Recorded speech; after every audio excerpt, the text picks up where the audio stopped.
The demon for Giselanois Trudeur. A sudden flash of fire and a very angry Lucifer Morningstar appears in her office, stamping her Louis Vuitton into the carpet tiles. She is, let's say, on the edge of destroying everything she can, and to be honest, that could be almost everything. She's a pretty powerful entity that is at the top of her profession and pretty in many ways. She's one woman who the glass ceiling of white male privilege has not stopped. There again, she's not a woman. In this case, she looks like one, but that's because that's how I see her. Oh, don't get me wrong. God is a male. Sorry. I know feminists will be upset by this, and you woke folk, that I am genderizing the Christian God, but he identifies as a he and has a thingy down there in his pants. I know having a thingy these days does not mean that you're not a woman, but it helps identify you as a man in the majority of cases. So he is a he in everyone's eyes, whether you're a conservative believer or a progressive non-believer, or any mixture or at any point in between. So one could say that she has hit the glass ceiling that would make her God, and that we would think that the devil is, therefore, subordinate to him. But Lucy loves her role so much that she wouldn't take the big man's job if offered. She's not stupid. Being in her position is so much more fun and fulfilling. Being God must be so dull. Everyone praying to you and asking you for things. At least if they pray to her, they become prey to her. She can make a sweet deal for their soul. He can't do that, can he? The souls might still do something as infragrant or as flagrant as sin. I am Satan's secretary, a demon and the most hard-working being of all the levels. Oh, you may say differently if you see my daily schedule. But the truth is, I hold this place and this devil together. Behind every queen of hell is their demonic cat. Without my grounding and calming nature, she would have done something dangerous. Oh, and when I say dangerous, I mean like possible end of the world, universe. Not sure what it would be, but it would be a bad ending. As she arrives, the place changes. I mean her office. What was once a bright and glass-surrounded penthouse suite in the sky at the top of a high building in Manhattan has turned into, well, an office. Not just an office, though. It's a tiny, horrible office with Formica furniture from the 70s. The stench of cigarettes is in the air, and the room itself is made a lot smaller by the filing cabinets that line the walls. They are those horrible gray filing cabinets that take off your fingers if they get a chance. These particular cabinets, because it's hell. These things want your fingers and soul if they get a chance. I have gone from a Georges and Mugorodsky libertine sofa, the creme de la creme of the sofa world. Hey, what can I tell you? Demons have interests outside the daily grind of torturing and tempting. I mean, for me, Georges and Mugorodsky is a little crass for my taste, but to lick your on a sofa like that is life-changing. Listen to me, life-changing. For that, you need a soul, and as we all know, I ain't got one of those. Where was I? Ah, that's right. I've left the luxury couch and am now sitting on the collapsed foam of a ripped cushion on the top of a steel-framed chair. The static from the nylon does awful things to my luxurious coat. I might have to go to HR about this downgrade. Anyways, that's my bit of this narration done. I had to have a bit myself. I'm in the next part of this story, but if I had not spoken now, you would not have got to hear my dulcet tones as much as you deserve to. Are you still there? Go away now. I'm busy.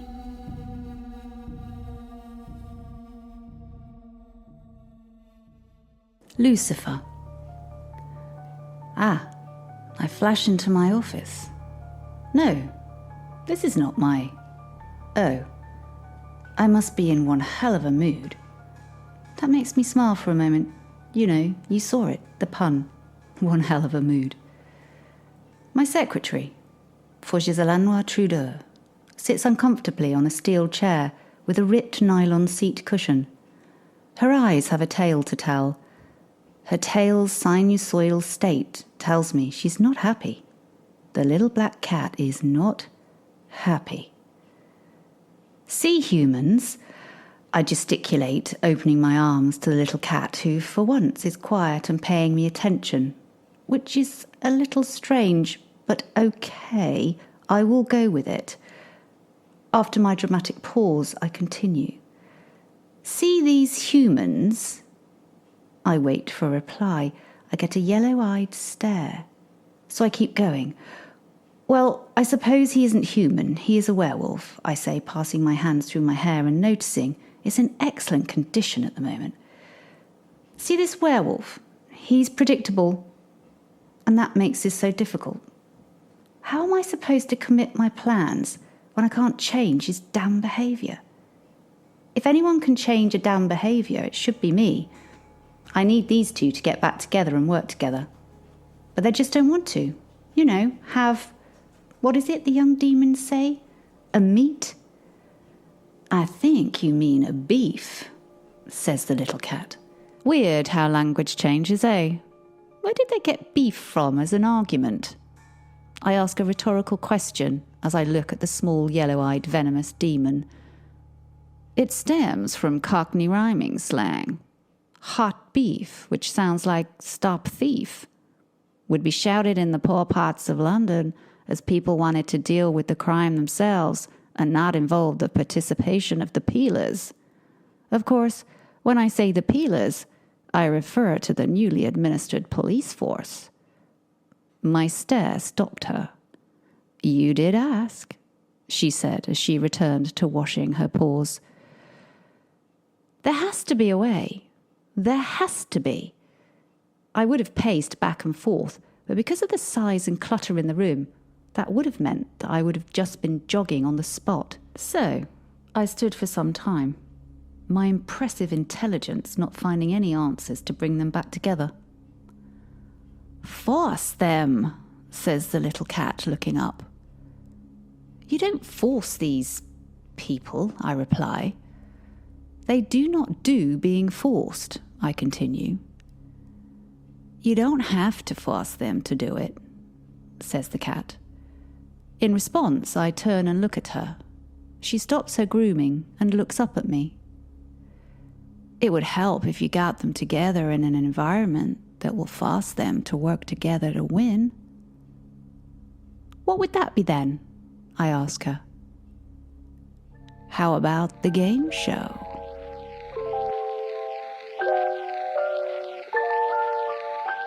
Come on. Who's up next? Who's up next for the next bit? Jesus, you lot, it's like fucking amateur hour around here. Can you just be ready when it's your... What do you... It's my go. I mean, obviously I didn't mean that about amateur hour. Sorry about that.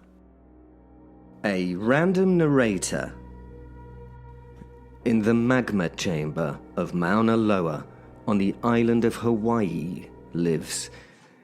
Well, it doesn't sound right when I say lives, does it? Because that always makes me wonder if it really is the case. You know, does it live? I mean, what does that even mean, right? I know I talk about it quite a lot, but does an immortal being live? Or does it simply exist? I know it's silly of me to ask you, really, because you can't really answer, can you? Ooh, what's that? Sorry, just excuse me for a minute, listeners. Oh, that's right. You can pass on comments on this if you listen to us on Spotify, or if you get us on X or Instagram or the Facebook group, or the tube of you, check the description below for links. You could give me an idea if an immortal being does live. Do immortal lives matter? That's an important question. Well, is on this podcast anyway. Right, so, in the magma chamber of this giant active volcano, the Gormant lives. We've met this fine fellow before. He was in episode 142, A Party with the Fairy Folk in Phaeton. Yeah, that's the one. It turned out that when not in its big batty form, this Gormant was none other than Noel Edmonds. And for those of you that don't know who Noel Edmonds is, well, you can't be from the United Kingdom. But if that is you, just Google him. It's so easy. Anyway, it shocked me too, to be honest.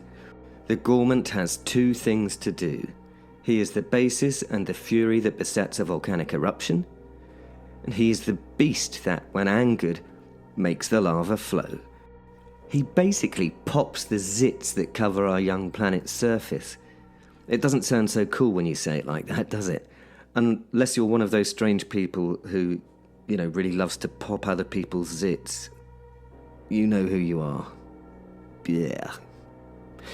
The Gormant is more like the Balrog in Lord of the Rings than the Balrog in Lord of the Rings is, if you know what I mean. Not the one in the Rings of Power. That CGI was nowhere near as impressive for some reason. The filmmakers, and Tolkien for that matter, only got it wrong in one way. The Gormant does not have a whip or a weapon. He doesn't need them. He gouts boiling liquid rock when provoked from his mouth. If you don't know better, let's say that hot, sticky liquid rock would hurt you a lot. Actually, hurt's the wrong word. You would be incinerated instantly. I'd like to see him do the Pepper X challenge. That's the world's hottest chili pepper, with an average heat rating of 2,693,000 Scoville heat units. That's SHUs. I think he'd win. He is 60 feet tall in his monstrous form. He's made from shadow and flame. He is made of energy, not matter. Not that that matters, though, as he uses a lot of energy to control matter, and, that's what matters, isn't it? The Gormant is doing what the Gormant does. He is preparing for the weekly game show he presents on Hell's one channel, cunningly called HBC. Cunning, that, eh? No, it doesn't stand for something as simple as Hell's Broadcasting Corporation. No, that would be far too easy or far too normal. It stands for hatred, bigotry, and Colin. Yes, Colin. It is, after all, one hell of a name. Back to the Gormant, which was the point, and his game show. Hey, everyone has to have a hobby, and this was the Gormant's. Wow, spellcheck seems to want to change the word Gormants to the word Germans. That's weird. Oh, but maybe it's not. Maybe there's a link there. The game show is the favourite of the demons that exist in hell, and is the one break the tormented souls of the aforementioned place have from the torment exerted on them for all time. It's viewed by billions of the lost, which outstrips any of the nonsense out there in the media of the human plane, except maybe the viewership of Mr. Beast. I could tell you a lot about Mr. Beast, but let's just look at his YouTube channel name, Mr. Beast. I probably don't need to go into any details about his supernatural background. He basically gives it all away at the start. Now, you may have thought that the game show would have some fantastic name like The Degeneration Game, The Worst Cursed, The Hated 100, or Sold Out. Or as a homage to Deal or No Deal, the Gormant's last earthly game show, Hell or No Hell. But no, this game show was called... It's called the game show because demons are not that imaginative. No, not just the game show, but the whole bloody thing. It's called the game show because demons are not that imaginative. It was pretty clever, actually, how this game show... It's called the game show because demons are not that imaginative came about. Lucifer worked out that if she could keep the Gormant busy, he wouldn't do so much, damned erupting. She'd got fed up with his eruptions as the population grew over the centuries. In the good old days, when humans existed in the hundreds of thousands or even a few million, large-scale disasters would kill only a few. These days, because there are billions of people, it could mean a very hectic day in hell and a hell of a lot of paperwork to boot. Not good. Also, quite aside from all that paperwork, the people who survived the eruption would be friendly to each other.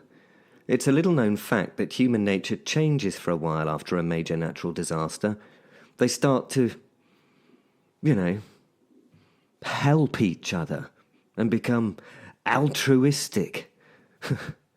Don't get me wrong, it soon turns back to the irritable dislike of one another, but for a short while, love really is in the air. Relief releases oxytocin and serotonin, and the public act like a bunch of ravers who meet their forever friends at a rave every single time. Except every time, it's different friends. You know what I mean, especially if you were there in the 90s. Right, kids? Also, the survivors are often thankful to be alive. And who do they thank? Yeah, you got it. God. Him upstairs. No, they don't blame him for the volcanic explosion. They blame Lucy, and they thank him for their survival.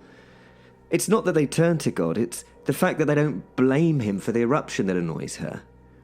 I get her annoyance. I really do. It must be properly annoying. The second reason for keeping the Gormant busy is the supervolcano that sits under Yellowstone National Park in America. It's a little-known fact. It's overdue for an eruption. Shh. I hope you heard that. I had to whisper, because if the Gormant hears me, there'll be hell to pay. Literally. Now, this eruption, it's not a little pop like Vesuvius or Mauna Loa. I know. They don't seem like little pops to you, but these eruptions are tiny compared to the beast below Yellowstone.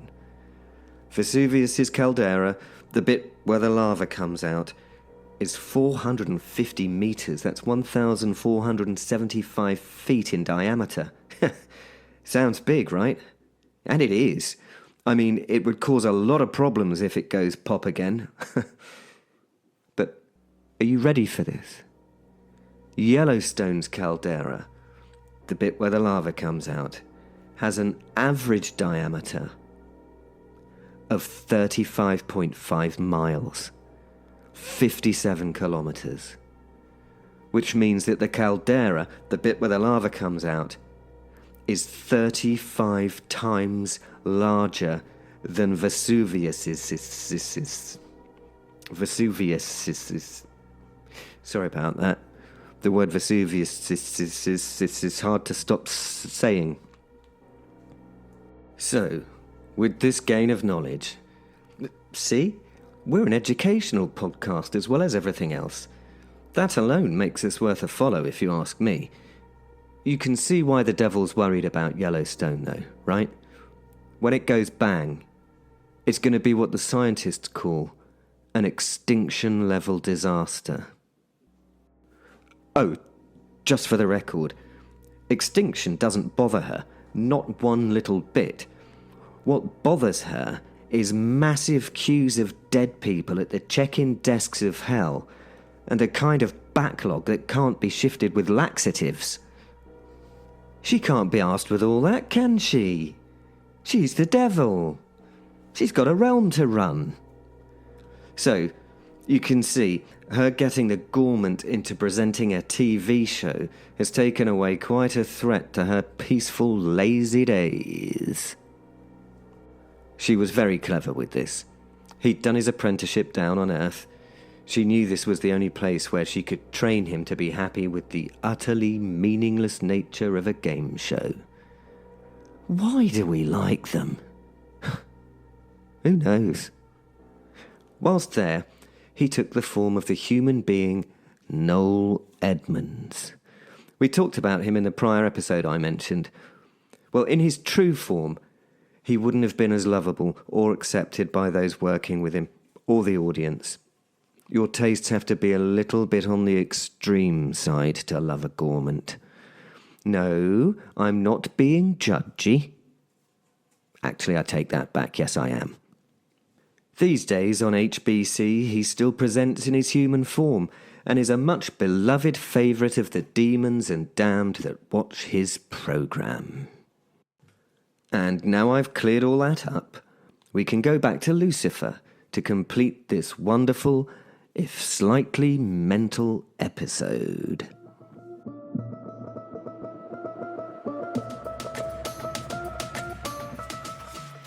Lucifer. Ping! I appear in the magma chamber of the Gormant's home.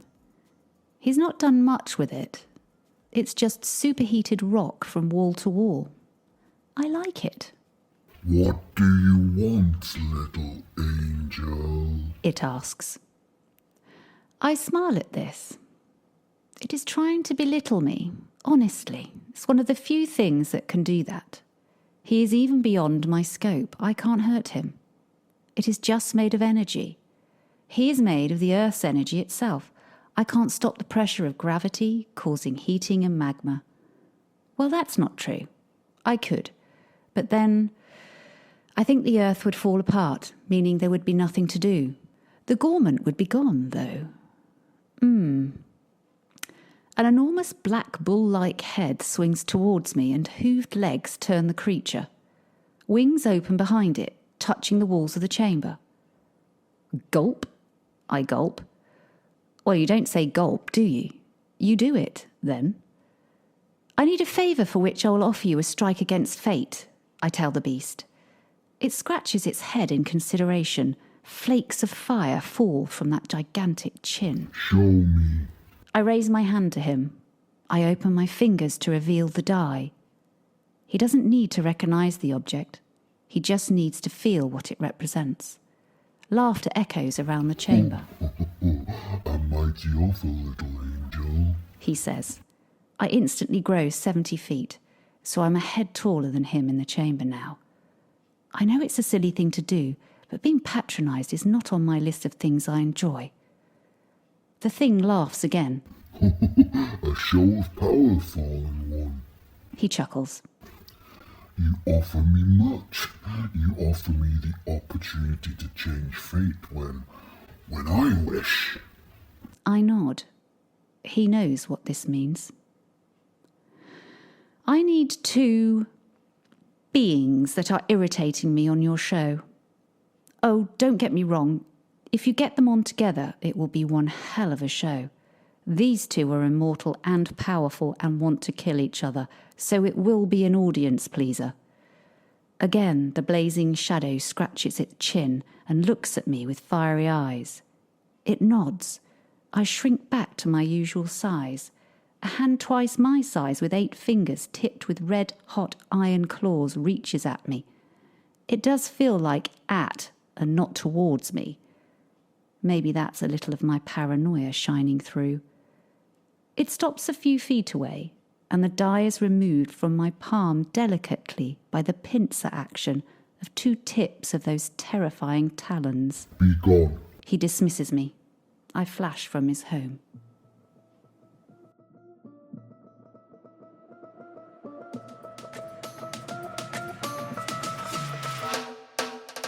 How do? It's me, Bosworth, the lovable Yorkshire gin.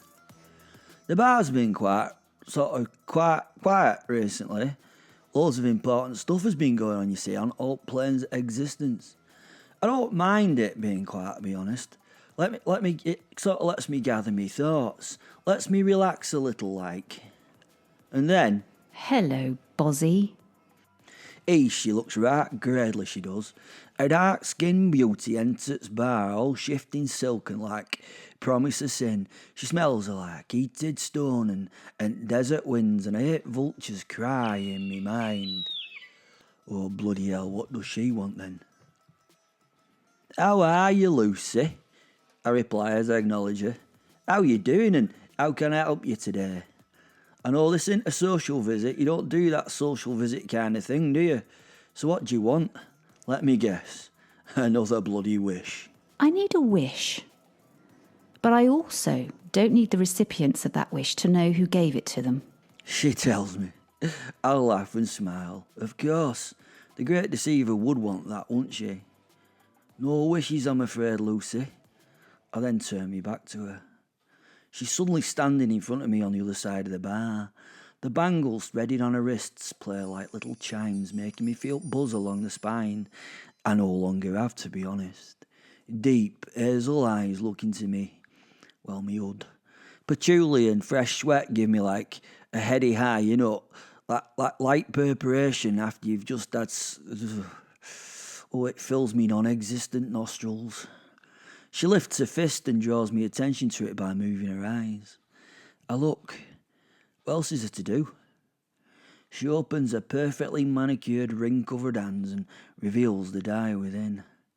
I gasp. It can't be.